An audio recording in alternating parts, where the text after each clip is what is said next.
Get ready అండి. ఇంకో బేలు ఉంది, ఇది కూడా కొట్టేస్తా. వచ్చేయండి. మీకు ఎలా ఉందో, నాకైతే బేళ్ళు కొడుతుంటే ఎంత సంతోషమో తెలుసా, ఎంత సంతోషమో. ఆ బేలు కొట్టేంత ఊపు మామూలు ఊపు కాదు, అది ఎంత సంతోషంగా ఉండిద్దానండి. చూద్దాం ఏం పగలు కొట్టారమ్మా. ఒక్క నిమిషం. Super stock. ఇందులో కూడా పోచంపల్లి సీకో ఉంది. నారాయణపేట బిగ్ బార్డరు, ఇదిగోండి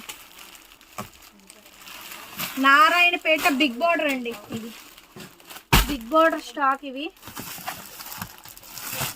బిగ్ బార్డర్స్, ఇవి చాలా బాగుంటుందండి. ఇదిగోండి నారాయణపేట హ్యాండ్లూమ్ బిగ్ బార్డర్. చిన్న బార్డర్ వచ్చింది, బిగ్ బార్డర్ రెండు తెప్పించేసా ఒకేసారి. ఇందులో కూడా ఫుల్ ట్రెండింగ్. సూపర్ ఉంది. ఇది ఇంకో పీస్ ఉంటే ఎందుకు, అవి చాలా ఉన్నాయి. లెహంగాలకి వాడికి కుట్టించాల్సి. లెహంగాలు టాపులు మొత్తం. టాప్ అవును లెహంగా అవుతుందా? లెహంగా ఇది 4.5 మీటర్ వస్తుంది. ఓకే. Big border 4.5 metre. ఈ కలర్ అద్దరింది. 3 రకాలు ఉన్నాయి అని చెప్పాలి. ఎస్ ఇదిగోండి. బాబా సూపర్. సో మంచి మంచి కలెక్షన్స్ అండి. పోచంపల్లివి, సీకోవి, తర్వాత రా సిల్క్. ఓకే మరి కలెక్షన్ అండి మొత్తం రెడీగా ఉంది. మొత్తం ఐటమ్ అంతా సెట్ చేసి పెడతాను. వచ్చేయండి. Bye bye.